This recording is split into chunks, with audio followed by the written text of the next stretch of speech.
Yeah, I had to start this thing over again, y'all. I'm thinking this shit was recorded. But this goes, this the part 3 story when I told y'all that I used to wake up fucking butt naked.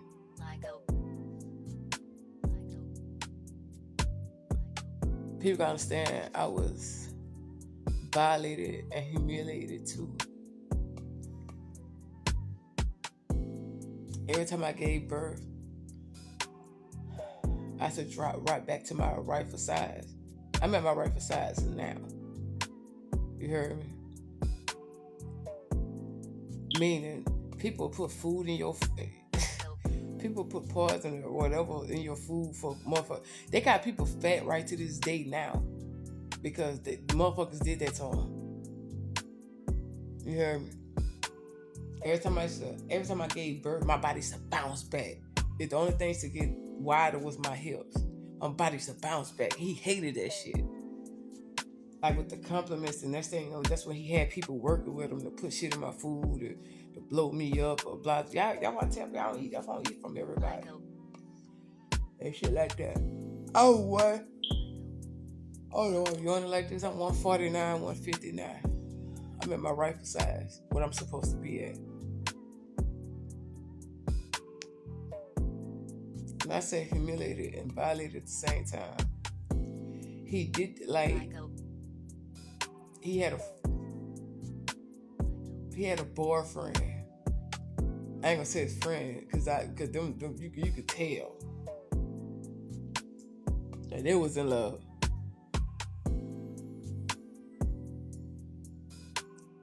And I knew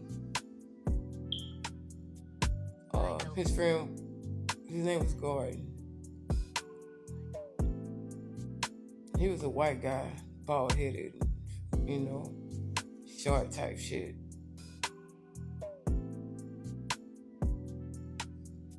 You gotta understand where I'm coming from. This is from the other video, you know, waking up, clothes off, shit like that.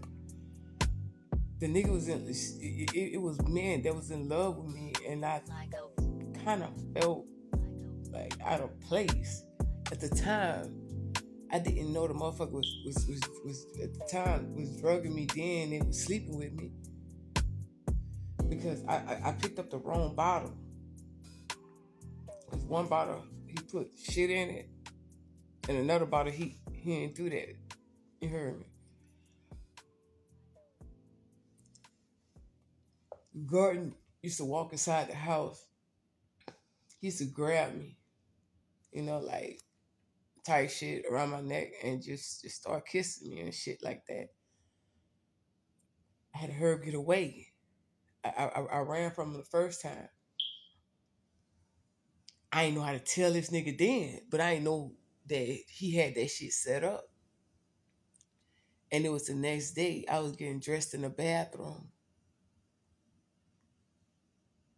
And Gordon was getting ready to take us all out to eat. Me, Michael, and my newborn baby around that time, Luke.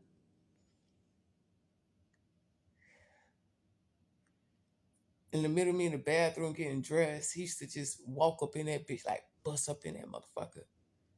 You know what I'm saying? I'm like, what the fuck? I like,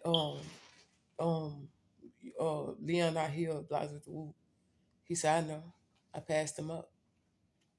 He down there getting a check and blah, blah, blah, from, you know, from working and shit.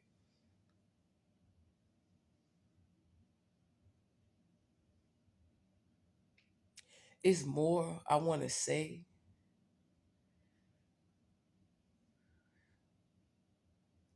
I ain't gonna say it's too embarrassing.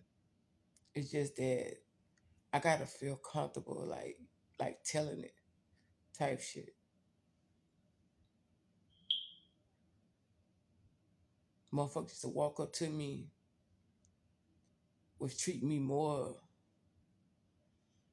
like they girl or their baby mama and shit like that. They ain't give a fuck if he was around or not. They were like, look, bro, you should leave that nigga, blah, blah, blah. And they explain that shit. I like, oh shit, they disrespecting the fuck out of you. It was nothing he could say. But the whole time, they felt that way because I'm a good person. You heard me?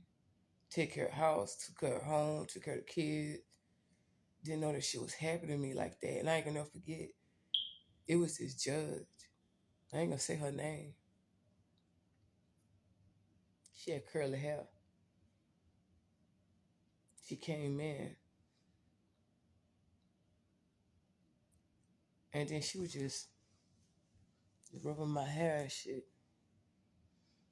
And I backed up and she said, give me a hand. I want to pray. She said, I want to pray with you. Held my hand and bowed my head down. She started praying.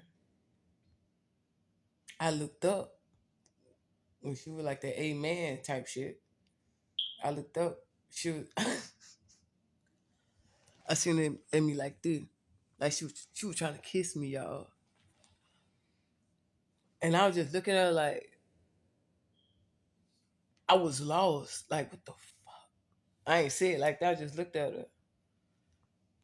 And she said, oh, I'm sorry. I'm sorry. I'm sorry. Y'all know what that mean. They don't be sorry. She went and told my handler, a.k.a. the kid's father, heard a knock at the door. When I heard that knock at the door, it was polices. They say, we ain't here to take you to jail. We're not here to harm you. Because people understand how they have people in high places that's in that shit too, in that court too. And they said, put your hands on, just put your hands in front of you, blocks with the rule. Because I didn't want to sleep with the bitch. That was all that was for. They put me in the hospital for 72 hours.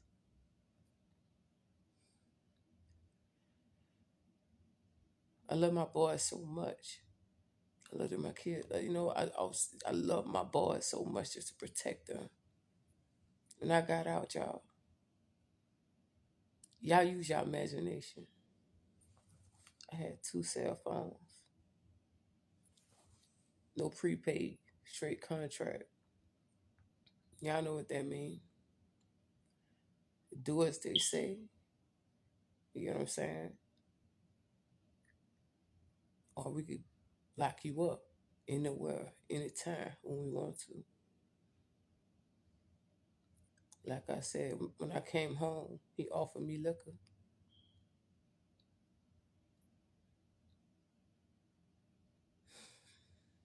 Like I said, I was in threesomes and shit that I didn't even know I was in, bro.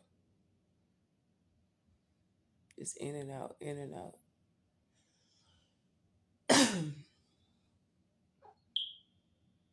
I be looking at that shit a lot. You know, it's not only me that went through that. I knew it wasn't him. Shit. I knew it wasn't that nigga. That's to wake up. My body was aching. Like I had a whole fucking epidural. That's how I knew on him. It felt like somebody almost damn near crushed my fucking organs. That's how it felt. That's how violated I was. He was just good at hiding the names and shit from me. But I know a couple of names. And a lot of women's gonna come, a lot of people gonna come forward. I ain't the only one. I'm just one of the brave ones, just telling y'all what I went through. That's why when people looked at me, that's why they felt like I was this freak person. I'm like, the fuck? I really had to get my shit straight when I came back out here. Like I tell people, I have morals and values. You get what I'm saying? It was a nigga that had came up to me and said, "I just want to be your friend. I just want to be your friend. Can I get your number?" You know what I'm saying? When I took a trip to New Orleans, like a month ago, he said, "Can I get your number?" I said, "Nope." I'm good.